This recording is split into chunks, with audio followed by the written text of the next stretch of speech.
USA কিন্তু Hormuz থেকে খুব একটা কিছু বিগত বছরগুলোতে আমদানি করে না। তাহলে হরমুজ নিয়ে ইউএসএ এত সিরিয়াস কেন? ইউএসএ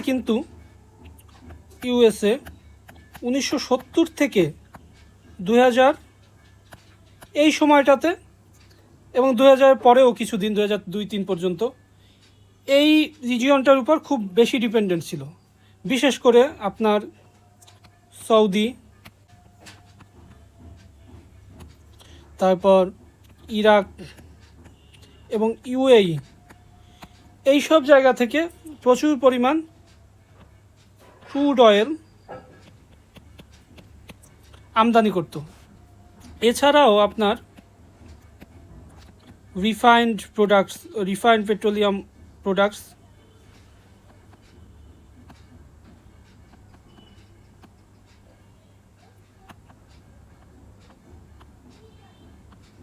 যেমন কি আছে, যেমন ডিজেল। এছাড়া কিছু এলএনজিও আপনার এখান থেকে আমদানি করতো। দেখেন এই উপরে দেখেন ইরাক কিন্তু ক্রুড অয়েলের সোর্স। তারপর এই নিচে আছে ওমান, এই ইউএই, এই যে এলএনজির এইটা হচ্ছে কাতার। এই যে সাগরের মধ্যে কালো অংশ, এইটা হচ্ছে কাতার, এটা হচ্ছে এলএনজির উৎস। এরপর পেট্রোলিয়াম ইরান থেকে তো আগেই নেওয়া বন্ধ করে দিয়েছে ইউএসএ, ইরানের উপরে স্যাংশন লাগিয়ে দিয়েছে। ইরাক, সৌদি আরবিয়া, এইসব জায়গা থেকে crude oil, refined petroleum product এগুলো আমদানি করত। কিন্তু পরে হরমুজ নিয়ে সমস্যার কারণে এরা এমনিতে বিকল্প সোর্স খুঁজতে থাকে এবং কাছাকাছির মধ্যে দেখা যায় আমেরিকার কাছেই উপরেই আছে আপনার কি কানাডা এবং নিচে আছে কি মেক্সিকো কাছাকাছি। তাহলে কানাডার থেকে সরাসরি পাইপলাইনের মাধ্যমে এরা ক্রুড অয়েল আনতে শুরু করে এবং এরা ইন্টারনাল প্রোডাকশন শুরু করে। ইন্টারনাল প্রোডাকশনের মধ্যে এদের কিছু যেমন হাইড্রোলিক পদ্ধতিতে, তারপর হরিজন্টাল ড্রিলিং পদ্ধতিতে নতুন প্রযুক্তি আবিষ্কার করে অয়েল তোলার। এর মাধ্যমে আপনার বর্তমানে কিন্তু USA largest oil producer.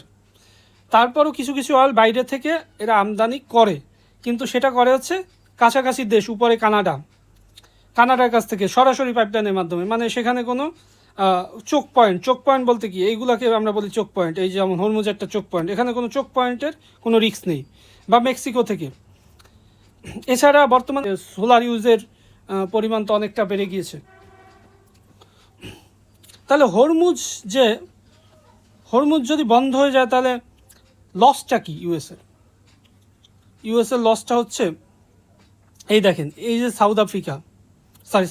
Saudi Arabia বা এই যে কাতার, তারপর ইরাক বা ইউএই,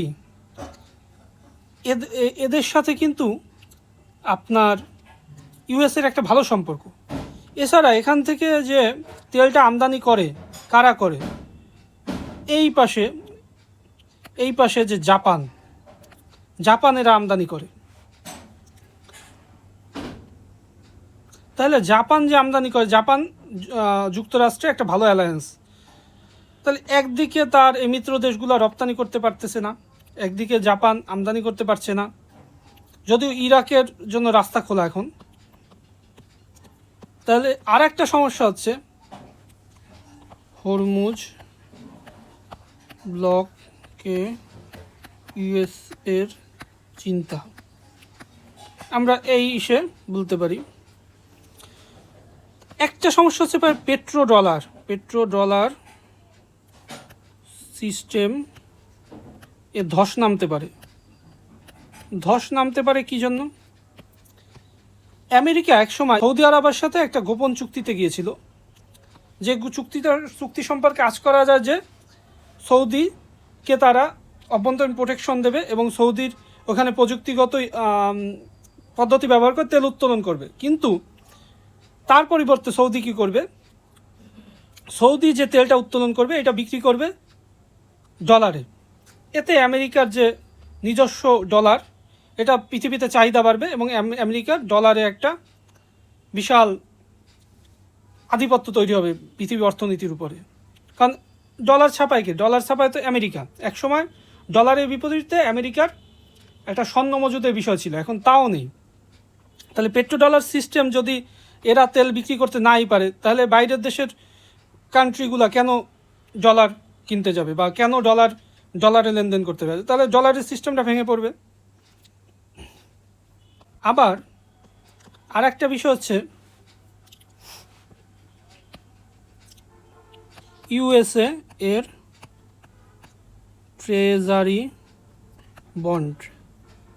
এই গোপন চুক্তিতে মনে করা হয় যে আরও একটা জিনিস বলা হয়েছিল, যে এই তেল বিক্রির মাধ্যমে যে টাকাটা আসবে সৌদি আরব, সেই টাকাটা দিয়ে ইউএসের ব্যাংক থেকে, যেটা হচ্ছে ফেডারেল ব্যাংক, ওখান থেকে বন্ড কিনবে, এখান থেকে সুদের টাকা পাবে আপনার সৌদি আরবিয়া। যদি তেল বিক্রি না হয় তাহলে ইউএসের বন্ড বিক্রি হবে না। এছাড়া যে সারা বিশ্বে একটা অর্থনৈতিক মন্দা দেখা দিতে পারে, যার ফলে যে ইউএসএ ভিত্তিক অনেক কোম্পানি আছে যেগুলো লাক্সারিয়াস ব্র্যান্ড প্রডিউস করে, অ্যাপল, বোয়িং বিমান, এগুলো আসলে বাইরের দেশে রপ্তানি কমে যাবে। তাহলে ইউএসএর অর্থনীতিতেও একটা প্রভাব পড়বে আলটিমেটলি। এছাড়া ইউএসএ মনে করে আপনার এই যে এখন ইউএসএর পরবর্তী ইকোনমি হচ্ছে পৃথিবীতে চায়না এবং ইন্ডিয়া। সুতরাং যদি এই অঞ্চল থেকে চায়না ইন্ডিয়া কিন্তু তেল আমদানি করে, এই অঞ্চলের যদি দখল নিতে পারে বা আয়ত্ত করতে পারে, সেক্ষেত্রে একটা তাদের উপরে একটা লাগাম টেনে দিতে পারবে। এই ধরনের একটা চিন্তাও হয়তো আমেরিকার ডিপ্লোম্যাটদের মধ্যে আছে। দেখা যায় যে আমেরিকা এই জায়গা নিয়ে, যদিও নিজেরা এখান থেকে খুব একটা আমদানি রপ্তানি না করলেও, এই জায়গা নিয়ে চিন্তিত। এছাড়া ফ্রান্সও কিন্তু একটু প্রতিক্রিয়া দেখিয়েছে, কারণ ফ্রান্সও ওই একই কথা চিন্তা করতেছে প্রায়। বিশ্ব অর্থনীতিতে আসলে ধস নামলে আলটিমেটলি সবারই ফল ভোগ করতে হবে। এখন বর্তমান রিসেন্ট একদম আপডেটেড হচ্ছে, ইরান এখন কিছু শর্ত আরোপ করছে, কিছু শর্ত দিতে যাচ্ছে, যে শর্তগুলো মানলে তারা বলেছে যে হরমুজ প্রণালী খুলে দেবে। একটা শর্ত যেমন যে তারা চাচ্ছে এখানে একটা জল কর বা ওই জাতীয় যে আসা যাওয়ার একটা ট্যাক্স বা করের মতো অ্যাপ্লাই করতে, এই জাতীয় এটা খুবই আপডেটেড নিউজ। রিসেন্টলি এটা চাচ্ছে। আমেরিকা যদিও এখনও প্রতিক্রিয়াশীল মন্তব্য দিয়ে যাচ্ছে এবং হুমকি ধামকি দিয়ে যাচ্ছে। ট্রাম্প বেশ আজকেও একটা নিউজে দেখলাম, সম্ভবত ট্রাম্প বলেছে যে এই রাস্তা খুলে না দিলে ইরানের উপরে দোজক নেমে আসবে, এই ধরনের একটা কথা বলেছে।